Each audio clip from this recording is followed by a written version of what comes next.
This is CNN Breaking News. Hello, I'm Max Foster in London. Following breaking news out of the city, just into CNN, police have confirmed reports that WikiLeaks founder Julian Assange has been arrested at the Ecuadorian embassy in London after the Ecuadorian government withdrew his asylum. They say he's being taken into custody at a central London police station, somewhere around here, where he'll remain before being presented before Westminster Magistrates Court just down the road. As soon as is possible. He was invited into the embassy, of course, by the ambassador following the Ecuadorian government's withdrawal of asylum. And we've just seen that the government here as well, Sajid Javid at the Home Office down the road, also confirming the news and saying he's rightly facing justice in the UK. We're going to bring in CNN contributor Tim Lister, though, because there are warrants for his arrest that come in from Sweden, from the US. I gather Sweden's dropped its case. What are the charges he's facing here, do you think, Tim? Well, the immediate charge he faces, Max, is basically skipping bail. 7 years ago, when he went into the Ecuadorian embassy, he was at that point wanted in Sweden on a variety of charges relating to an alleged sexual assault. His main worry, though, is that there is somewhere a sealed extradition warrant from the United States so that he could be removed to the US to do with WikiLeaks' involvement in the email and other Democratic Party documents that were hacked back in 2016. That's his principal concern, and the concern of his supporters, that under the US extradition treaty with the United Kingdom, there is somewhere an indictment requesting his removal to the United States, where conceivably he could face a very long prison sentence, Max. There's some confusion here, Tim. So some sources saying he walked out, but we're hearing from WikiLeaks that he didn't walk out and that the police went in, which would be extraordinary, wouldn't it, considering this is sovereign soil? It would be extraordinary, but it does appear that the Ecuadorian authorities invited the Metropolitan Police onto the premises to remove him. Now, the Ecuadorian government that allowed Assange to take refuge in the embassy in the first place 7 years ago is a very different, or was a very different government from the one in place now. President Moreno has been very keen to put an end to this and has been exploring with the United Kingdom over the last year or so options for removing Assange. The Ecuadorians say that Assange has repeatedly violated the conditions of his stay, and Assange has shot back, accusing the Ecuadorians in turn of not honouring various guarantees that they provided him. So it had become something of an impasse between the Ecuadorians and Assange's supporters. And in the end, the Ecuadorians decided that they were no longer going to provide him with asylum, and the logical consequence of that was to invite the Metropolitan Police into the embassy to remove him. The alternative for them would have been to expel him themselves, which might have been a bit more tricky, Max. What do we know about the process that would, conclude with him ending up in the United States? That's what he's afraid of, right? But how would that work? How would the United States make that happen?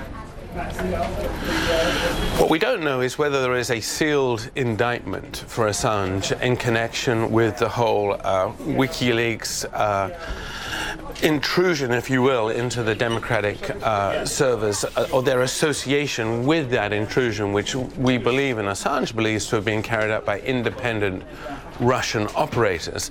So we don't know whether the prosecutors in the United States know more and have therefore associated Assange with that whole hacking episode. There were signs a few months ago that there was some sort of sealed indictment for him because of a mistake in a court filing in the US, bizarrely enough. But we don't know any more than that.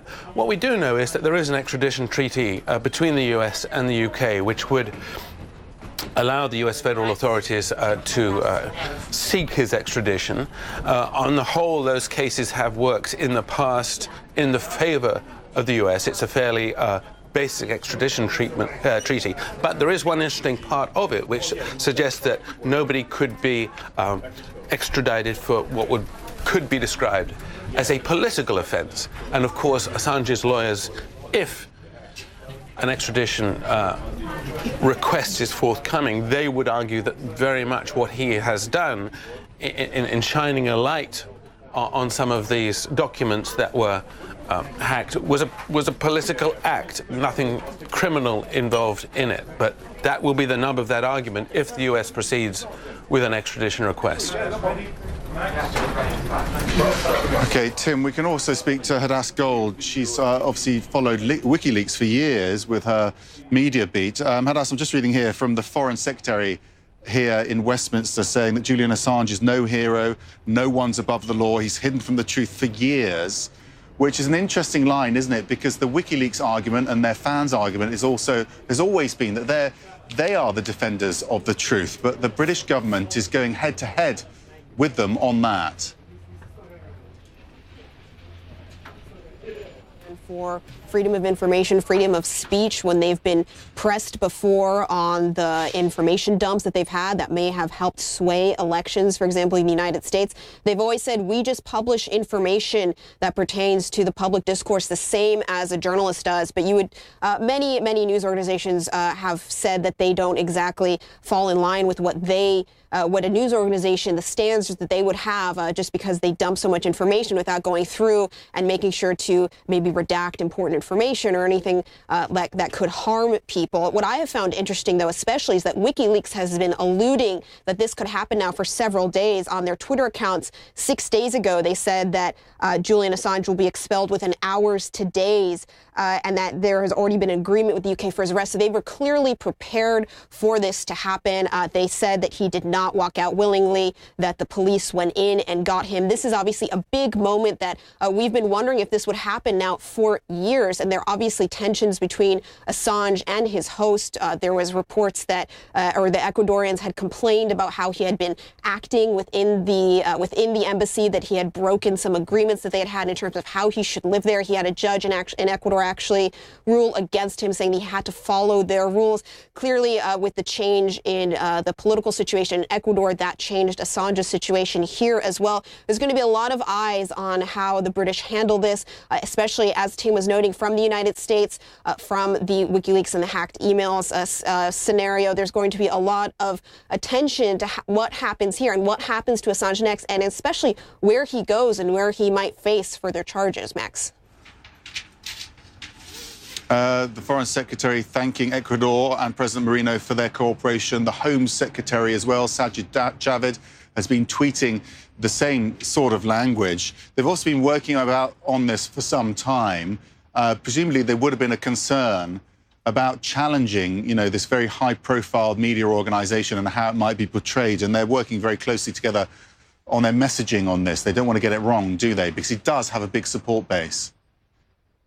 He has a huge support base, and when I've been outside of the embassy here in London where he's held up, there seems to always be some supporters out there. We've seen supporters that have pitched up tents in just the last few days outside of the embassy. He does have a lot of supporters, including some high-profile ones, some celebrities we've seen who have come to meet with him, and some people who firmly believe in what WikiLeaks does. But I do have to say, it seems as though their image has changed drastically over the past few years. I feel like a few years ago they had a more positive worldwide image, and then in terms of some of the leaks and some of the document dumps that they've done in the past few years, and also Assange's own personal history and personal issues that he has, I think that has damaged their reputation. And so now you see sort of a shift in how he's treated and how WikiLeaks as an organization is treated.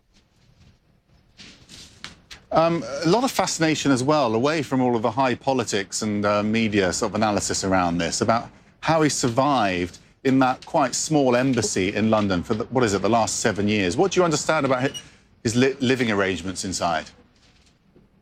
Well, he hasn't really stepped foot outside of that embassy. And for people to understand, this isn't an embassy as you might typically think, for example, in London or even in Washington, D.C., a big palatial building with lots of grounds and gardens. No, it's part of a sort of a regular building. When you walk up to it, the only way that you can really tell that there's an embassy is they have a placard and sometimes a flag in that balcony that everybody is used to seeing when Assange comes out and speaks. So he doesn't have a ton of space. And the relationship with his host has deteriorated over time.